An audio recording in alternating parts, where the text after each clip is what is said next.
All right, home buyer set to take over solar panel lease for $900. But not so fast. The seller slips in a $12,000 fee days before closing and told them to bake it into the loan.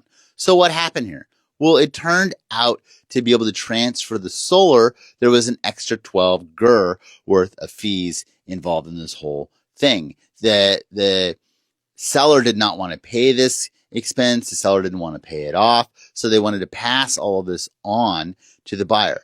We are seeing these issues with solar all of the time. It's not clear upfront before you write an offer what you're getting into. Things that you should be asking are, is this a lease or owned? If it's owned solar, is there a loan on the solar or has it already been paid off? Is this designated as NEM 1.0, 2.0, or 3.0? Because that has to do with whether or not you're able to sell back additional power or not, which adds additional value. Overall, when it comes to solar, it's complicated. You have these 60-page contracts, and usually I have found the listing agent does not know whether or not they don't know all the details about all these contracts. You want to find out. So here's what I do with every deal up front, whether I'm selling a house or whether I'm buying a house.